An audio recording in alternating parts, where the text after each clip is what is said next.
MP की सियासी फिजाओं में इन दिनों सवाल ही, बस सवाल ही तैर रहे हैं। वो भी उस समय जब सूबे में विधानसभा चुनाव का ऐलान होने में लगभग 10 महीने का समय ही बचा हो। मानो सूबे में अब सवालों की सियासत छिड़ गई है। सीएम शिवराज सिंह चौहान ने पूर्व सीएम कमलनाथ पर एक बार फिर से सवालों की बौछार कर दी। सीएम शिवराज ने मंगलवार को पूर्व मुख्यमंत्री कमलनाथ से हर रोज पूछे जा रहे सवालों की कड़ी में एक नया सवाल दाग दिया। खुद सीएम शिवराज ने बेहद आक्रामक अंदाज में कांग्रेस के 2018 वाले विधानसभा चुनाव के वचन पत्र को हवा में लहराते हुए झूठ का पुलिंदा बताया। कहा कि कांग्रेस ने जनता को दिग्भ्रमित किया। 1.25 साल में कांग्रेस की सरकार में कोई वचन पूरा नहीं किया गया। कौन सा वचन पूरा हुआ ये वो बताएं। पहले के वचन पूरे नहीं किए और फिर से जनता को ठगने की कोशिश हो रही है। सवालों का सिलसिला यही नहीं रुका। सूबे के गृह एवं जेल मंत्री डॉक्टर नरोत्तम मिश्रा ने भी कमलनाथ पर झूठ बोलने के आरोप लगाए। कहा कि मुख्यमंत्री जी सवाल कुछ करते हैं, जवाब कुछ आता है। वो प्री बोर्ड में ही फेल हो रहे हैं। बोर्ड का एग्जाम आएगा तो रिजल्ट का अंदाजा आप लगा सकते हैं। कमलनाथ जी बार बार मैं झूठ बोल रहा हूँ, पता नहीं क्या क्या कहते रहते हैं, लेकिन झूठ का पुलंदा ये है कमलनाथ जी, आपका पूरा पुलंदा। ये पुलंदा है वचन पत्रों का। 1.25 साल में पूरे नहीं किए। आज मैं एक सवाल और पूछ रहा हूँ। आपने ये कहा था फसल बीमा योजना के बारे में कि ग्राम सभा की अनुशंसा पर फसल बीमा का लाभ किसान को देंगे। क्या आपके कार्यकाल में जब फसलें तबाह और चौपट हो गई थी, अतिवृष्टि के कारण, बाढ़ के कारण, पाले के कारण, एक नया पैसा आपने दिया फसल बीमा योजना का? अब झूठ बोलोगे और हम पूछेंगे भी नहीं, जवाब तो देना होगा। माननीय मुख्यमंत्री जी सवाल कहीं का करते हैं और आप देखें पढ़ें, जवाब कहीं और का आता है। पूछ रहे हैं खेत की, बता रहे हैं खिरान की।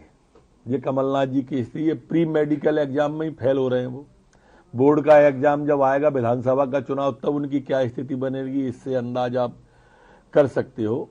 किसानों का सवाल पूछा और जवाब दे रहे हैं वो जननी एक्सप्रेस का। इससे आप समझ जाएं कमलनाथ जी हमारे बुजुर्गवार नेता हैं, कहीं ना कहीं चूक तो कर ही रहे हैं। राहुल गांधी जी के वचन पत्र की धज्जियां उड़ा दी हैं कमलनाथ जी ने, जवाब देंगे कहां से अब वो।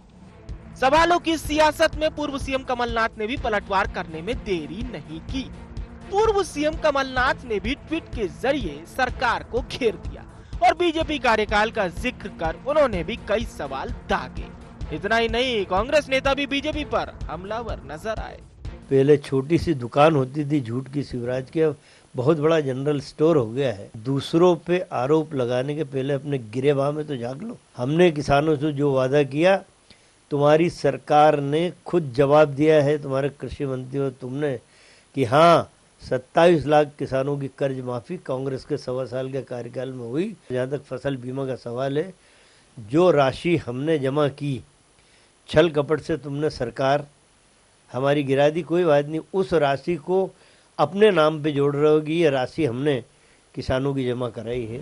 वैसे तो एमपी में सवालों की सियासत कोई नई बात नहीं है। साल 2018 में भी सवालों की सियासत देखने को मिली थी और इस पर खूब सियासत भी गरमाई थी। अब एक बार फिर 23 की लड़ाई सवालों पर आ गई है। सवालों की ये सियासत किसको सत्ता के सिंहासन तक पहुंचाएगी, इसका फैसला तो सूबे की आवाम ही करेगी। Bureau report, IND 24।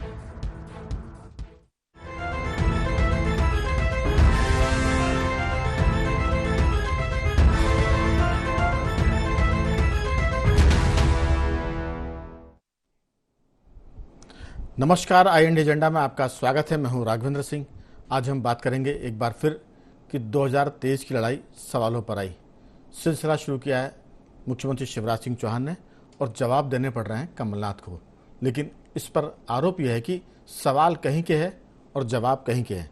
लेकिन एक बात यह भी है कि अगर प्रश्न कुछ भी हो, उत्तर कॉपी में कुछ भी लिख कर आया जाए, एग्जाम ना ठीक हो या ना जनता ठीक हो तो आपको नंबर दे देगी।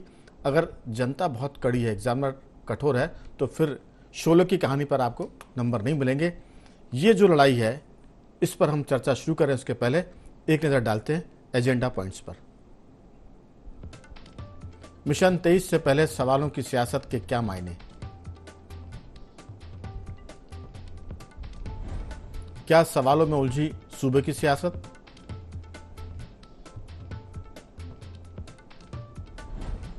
बीजेपी ने कांग्रेस पर क्यों लगाए वादों की सियासत के आरोप? सवाल के बदले कब मिलेगा जवाब?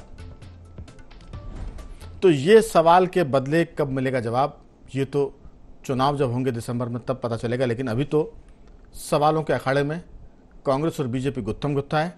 चर्चा करने के लिए हमारे साथ रहेंगे हमारे 3 मेहमान। भाजपा के नेता ब्रज गोपाल लोया जी, कांग्रेस के वरिष्ठ नेता और मध्य प्रदेश कांग्रेस के उपाध्यक्ष प्रताप भानु शर्मा जी, और मध्य प्रदेश के वरिष्ठ पत्रकारों में शुमार श्री देवदत्त दुबे जी। आप तीनों का बहुत बहुत स्वागत है। चर्चा की शुरुआत फिर देवदत्त जी आपसे। ये सवाल और जवाब, उत्तर तो जनता देगी दिसंबर में, लेकिन एक एम्पायर के तौर पर, रेफरी के तौर पर आपको क्या लगता है शिवराज सिंह के जवाब कितने मौजूद हैं और उसके सवालों के उत्तर कितने सटीक आ रहे हैं? पहले आपसे जान लेते हैं, फिर हम लौटते हैं हमारे बीजेपी और कांग्रेस के साथियों की तरफ। दुबे जी। जिस तरह से परीक्षा के दौरान परीक्षार्थी कुछ दिन पहले से शुरू करने लगता है अपना होमवर्क कंप्लीट और ये सब जो कोर्स को उसको कंप्लीट करता है, उसी तरह से राजनीतिक दल 2023 के विधानसभा चुनाव के लिए अब कोर्स को कंप्लीट करने लगे, क्योंकि उनको जाना है जनता के पास और सब उत्तर चाहते हैं। दुनिया में कोई भी हो, हर जिज्ञासा, आप और हम जब कोई मिलता है सामान्य आदमी तो यही कहता है भाई साहब क्या चल रहा है राजनीति में, आगे क्या होने वाला है। हर चीज को सबको उत्तर चाहिए, प्रश्न सबके पास हैं, समाधान चाहिए। लेकिन अभी जो सियासत चल रही है वो प्रश्नों की चल रही है। मुख्यमंत्री प्रश्न पूछ रहे हैं और नेता प्रतिपक्ष भी प्रश्न दाग रहे हैं, प्रति प्रश्न दाग रहे हैं। अमूमन तो होता यह था कि विपक्ष प्रश्न पूछता था, सत्ता पक्ष जवाब देता था, लेकिन विपक्ष अपनी भूमिका में शायद अग्रेसिव नहीं हुआ तो मुख्यमंत्री अग्रेसिव हो जाते हैं। आप देखिए कि 1.5 साल की कांग्रेस सरकार और 20 साल की भाजपा सरकार, आप कितना विपक्ष के लिए मौका था, लेकिन शायद वो नहीं कर पाए। तो अब भाजपा और खासकर शिवराज जी की रणनीति हमेशा रही है कि वो पहले आक्रामक हो जाते, जैसे कोई बड़ी घटना होती है विपक्ष उसको उठाए, उस पर सियासत करे, इसके पहले वो पहुंच जाते हैं। जैसे आप और हम झाबुआ बम विस्फोट कांड देखा, वो जाके सड़क पे बैठ गए। तो एक जो राजनीति की पैटर्न है, वो नया पैटर्न शिवराज जी ने डेवलप किया है कि प्रश्न विपक्ष पूछ पाए, इसके पहले हम ही प्रश्न पूछने लगते हैं। लेकिन जनता को समाधान चाहिए, उत्तर चाहिए, सबको उत्तर चाहिए, और वाकई में कोई भ्रम में ना रहे, जनता वक्त आने पर उत्तर दे ही देती है। एक एक करके जब वोट डलता है, सुबह से जब तर्जनी में थिरकन होती है, तो वो जो गुल्लक जैसी भर के होती है, फिर जब परिणाम निकलता है तो कई मठाधीशों को धराशायी हुए देखा है, कई जनों को। अभी तो परीक्षार्थी उत्तर पुस्तिका भरने में लगे हैं, कोई सवाल पूछकर भर रहा है तो कोई जवाब देकर भर रहा है। और अभी स्थिति यह है देवदत्त जी कि सवाल पूछने वाले ही कॉपी जांच रहे हैं और जवाब देने वाले भी कॉपी जांच रहे हैं, यानी हर आदमी खुद ही सवाल कर रहा है, खुद ही उत्तर दे रहा है और खुद ही कॉपी जांच रहे हैं। धीरज रखने की जरूरत है, दिसंबर तक सब खेल क्लियर हो जाएगा। मैं आता हूं ब्रजगोपाल लोया जी आपकी तरफ। ये जो देवदत्त जी ने कहा है कि बीजेपी थोड़ा एग्रेसिव होती है और शिवराज जी और भी एक कदम आगे, सवाल कांग्रेस करे उसके पहले वो खुद ही सवाल करने लगते हैं। ये एक चतुर विद्यार्थी या चतुर खिलाड़ी की बात है कि वो अपनी गलती का ढिंढोरा अगर खुद ही पीटने लग जाए तो कई बार ये होता है कि सजा देने वाले भी थोड़ा सा रुक जाते हैं। आपको लगता है कि बीजेपी डबल मोड पर है, वो सरकार में भी है और विपक्ष में भी? क्या कहना है आपका? नहीं राघवेंद्र जी, हम सरकार में हैं और जिम्मेदारी के साथ साथ और मध्य प्रदेश की जनता को उत्तर देने के लिए प्रतिबद्ध है। एक एक उस काम के लिए जो हमने इन 3.5 वर्षों में किया है उसका सबका उत्तर, परंतु हम उनका भी प्रश्न पूछेंगे जिन्होंने 15-16 महीने जो मध्य प्रदेश की विकास की रफ्तार थी उसको रोक दिया, जो मध्य प्रदेश की जन कल्याण के काम चल रहे थे उनको ठप कर दिया और मध्य प्रदेश की जनता को बीच मझधार में छोड़ दिया। 973 झूठ का एक पुलिंदा लेकर आए जिसका नाम रखा गया वचन पत्र।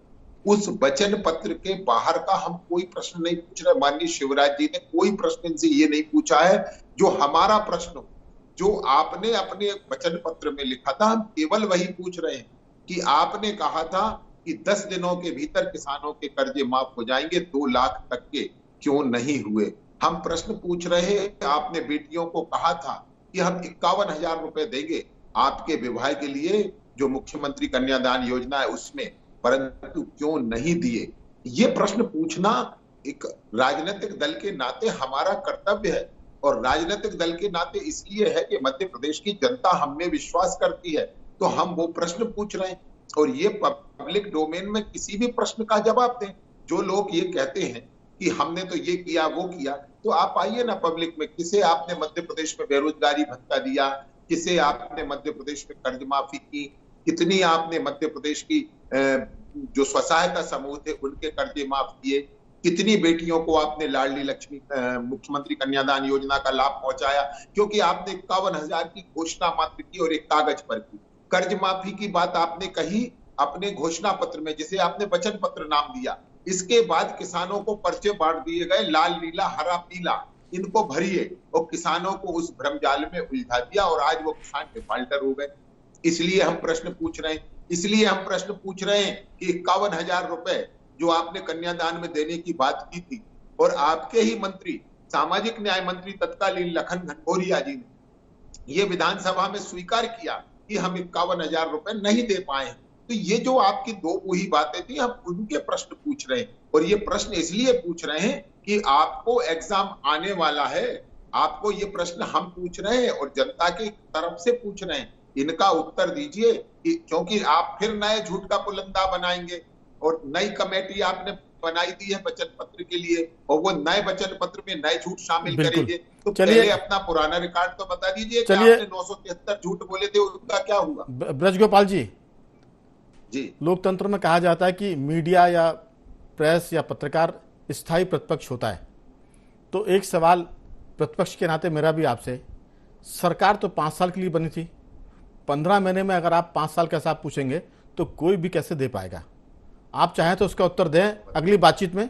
मेरा सवाल था नहीं, मैं अभी कर देता हूं, 10 सेकंड लगेंगे जी। आप याद करिए, तत्कालीन कांग्रेस के राष्ट्रीय अध्यक्ष राहुल गांधी जी ने ये कहा था 1 2 3 4 5 6 7 8 9 10 दिन में अगर कर्ज माफ नहीं हुआ तो मुख्यमंत्री बदल दूंगा। आप 16 महीने बाद हटे थे। हमारा प्रश्न मैं आपकी बात को और स्पष्ट कर दूं, उन्होंने कहा था 10 दिन में कर्जा माफ और नहीं तो सीएम साफ। एक बात हो गई, लेकिन सरकार 5 साल के लिए आई थी। अब वो एक बात आपकी ठीक है, बाकी 51,000 फिर बेरोजगारी भत्ता, ये 5 साल का वक्त था। चलिए मैं पूछता हूं, प्रताप भानु जी, आप कटघरे में तो हैं, 10 दिन में कर्जा माफ नहीं हुआ इसमें कोई शक नहीं। आप अब इस मुद्दे पर गर्म तवे पे बैठ जाएंगे, कोई भरोसा नहीं करेगा। आप नर्मदा जी में खड़े होकर कसम खा लेंगे कि किसान का हमने कर्जा माफ किया, 27 लाख बीजेपी सरकार भी मान रही है, लेकिन 10 दिन में तो नहीं किया आपने। और 2 लाख का कर्जा माफी नहीं हुआ, वो हुआ 25,000 50,000। इस मुद्दे पर कांग्रेस कटघरे में है और सवाल आपको देना पड़ेगा क्योंकि किसान का मामला है।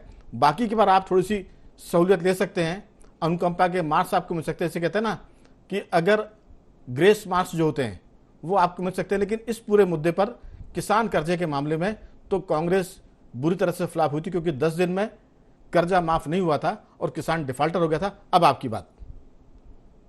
राघवेंद्र जी, मैं बिल्कुल आपको साफ कर देना चाहता हूं कि 10 दिन के अंदर पहली कैबिनेट मीटिंग में कमलनाथ जी की जो अध्यक्षता में हुई थी, कर्जा माफी का डिसीजन ले लिया गया था और ये निर्णय लागू करने में टाइम लगता है, ये आप भी जानते हैं। लाल पर्चा, पीला पर्चा, सफेद पर्चा, ये तो सब लोहिया जी को नजर आ रहा है, पर 27 लाख लोगों का 11,000 करोड़ का कर्जा माफ हुआ, इस पर निगाह उनकी शायद नहीं गई।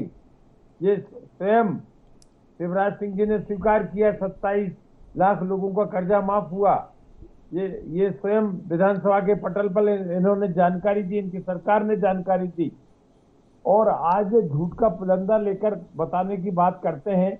और ये नहीं कहते कि वो 5 साल का वचन पत्र था और 5 साल के पहले ने पूछने का कोई अधिकार नहीं था, परंतु सौदेबाजी से इनको जनमत नहीं मिला। 165 सीटें घटकर इनकी 105 हो गई थी, जनता ने रिजेक्ट कर दिया था, पर इन्हें षड्यंत्र पूर्वक सौदेबाजी से सरकार को, चुनी हुई सरकार को गिरा दिया।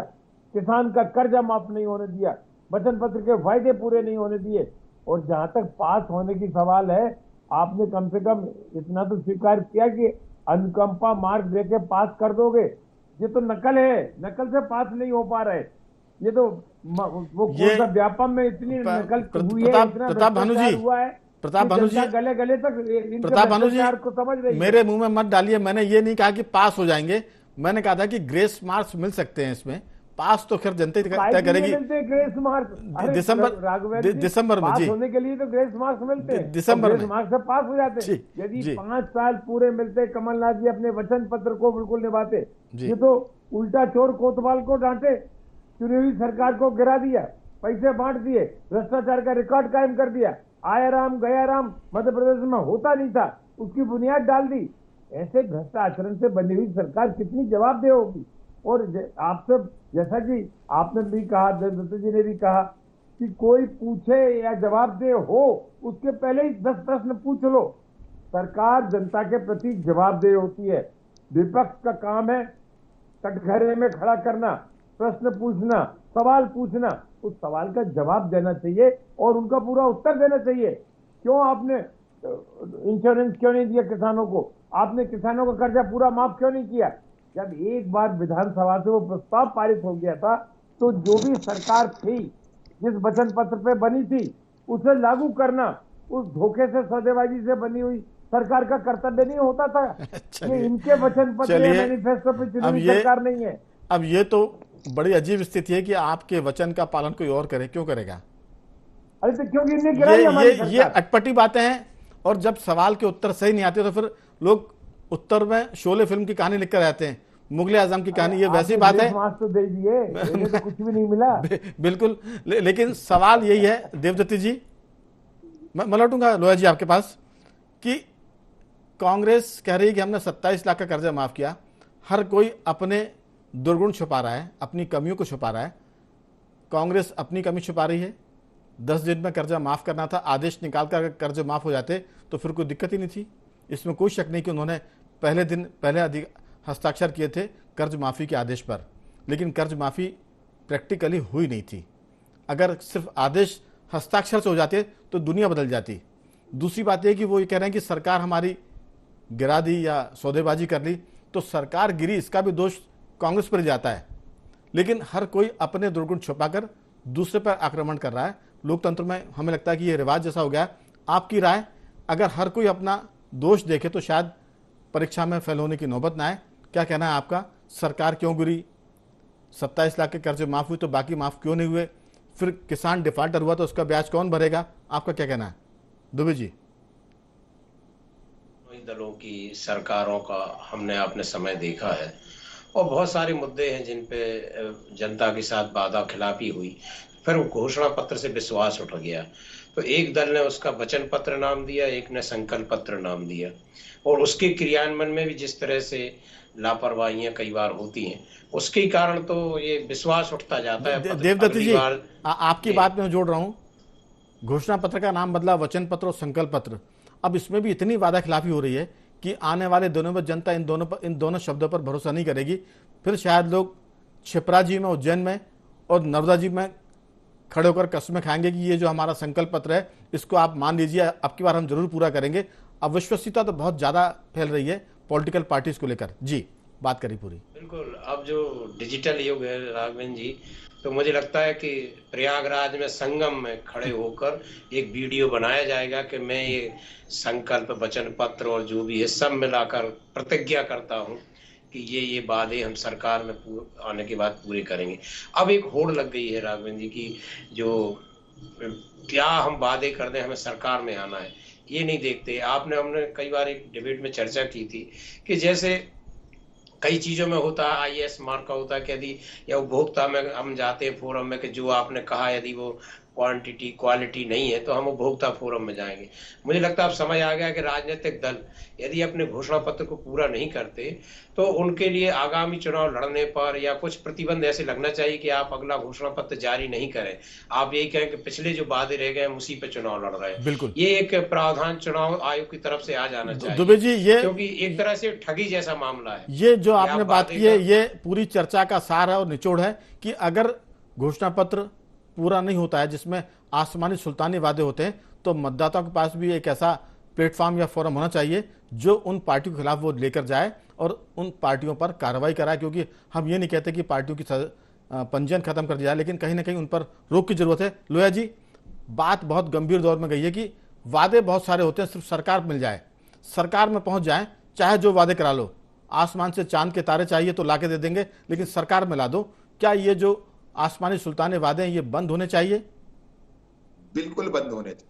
राघवन जी, मैं आपको एक बात और बताऊं, आपको भी बहुत अच्छे से मालूम है जब 2018 में भारतीय जनता पार्टी का घोषणा पत्र बन रहा था तब मीडिया में भी इस तरह खबरें आई थी कि भारतीय जनता पार्टी भी ये वादे कर सकती है, परंतु हमने नहीं किए क्योंकि जो संभव नहीं था वो करने की घोषणा नहीं होना चाहिए। सही कह रहे थे। अभी क्या हुआ था आपको याद है? लोया जी थोड़ा सा मैं रोक रहा हूं। अभी एक वादा आने वाला है, आप दोनों पार्टियों के दलों में आएगा, वो ये कि हम कर्मचारियों की पेंशन बहाल करेंगे, जबकि सरकार की हालत नहीं है कि वो पेंशन दे सके। ये जरूर आएगा जी। मैं आपसे फिर से कह रहा हूं, याद करिएगा आप कि केवल मध्य प्रदेश नहीं, 2017 के चुनाव में पंजाब में भी कांग्रेस ने ये वादा किया था कि हम कर्ज माफी करेंगे, वहां नहीं हुई। छत्तीसगढ़ में 2018 में वादा किया था, वहां कर्ज माफी नहीं हुई। राजस्थान में 2018 में वादा किया था, वहां कर्ज माफी नहीं हुई। और आपको याद होगा कि छत्तीसगढ़ में तो हाथ में गंगा जल लेकर ये सौगंध खाई गई थी कि हम यहाँ शराबबंदी करेंगे, परंतु आप और हमको सबको मालूम है आप छत्तीसगढ़ और मध्य प्रदेश को बराबर कवर करते हैं। तो कांग्रेस के पास केवल चुनाव के समय झूठ बोलो, झूठ को वचन का नाम दो, फिर हाथ में गंगा जल ले लो, और उसके बाद आज ही माननीय मुख्यमंत्री जी ने जो प्रश्न पूछा है उसका जवाब देने कोई राजी नहीं।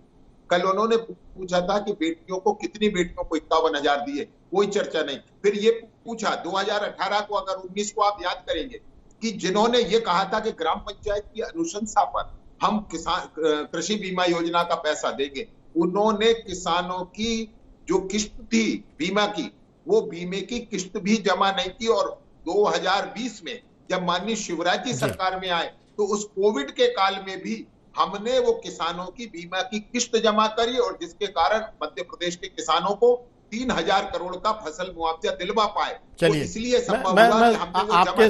आपके सवालों का उत्तर ले लूं, क्योंकि बहुत सारे सवाल अगर आप ही कर देंगे तो कल मुख्यमंत्री जी क्या पूछेंगे। लोया जी, आपके सवाल बड़े पहने हैं और तार्किक है, लेकिन प्रताप भानु जी आप बच तो नहीं पाएंगे, क्योंकि ग्राम पंचायतों में यह भी कहा था कि हम हर ग्राम पंचायत में गौशाला भी खोलेंगे।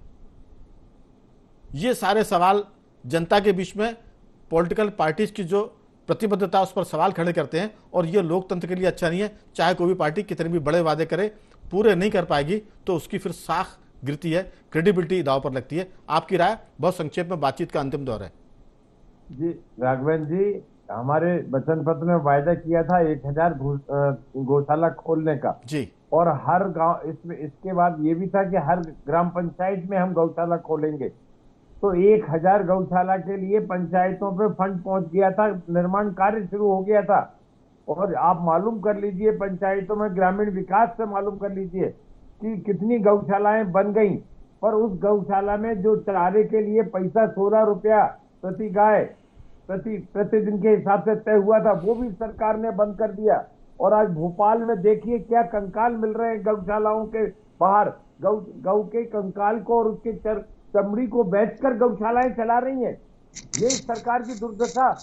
गौ माता के नाम पर राजनीति करने वाले लोग, गौ माता के नाम पर, उनके खाल पर, उनके कंकाल पर ये राजनीति कर रहे हैं। ये इनको शर्म नहीं आती, इनके नाक के नीचे। चलिए, ये प्रताप भानु जी, सवाल आपके भी बहुत तगड़े हैं, लेकिन समय की थोड़ी सी मर्यादा है। मैं इस चर्चा को यहीं रुकूंगा। ये तो चुनाव तक बहुत सारी बातें होंगी, आप इसमें जरूर होमवर्क करें और भाजपा पर भी सवाल दागें और बीजेपी उत्तर देगी। मैं तीनों मेहमानों का धन्यवाद करूंगा। देवदत्त दुबे जी आपका भी, ब्रजगोपाल जी आपका भी और प्रताप भानु शर्मा जी आपका बहुत बहुत साधुवाद कि आपने चर्चा में हिस्सा लिया। आज सिर्फ इतना ही, कल किसी और मुद्दे पर बात करेंगे। तब तक बने रहिए हमारे साथ और देखते रहिए IND24।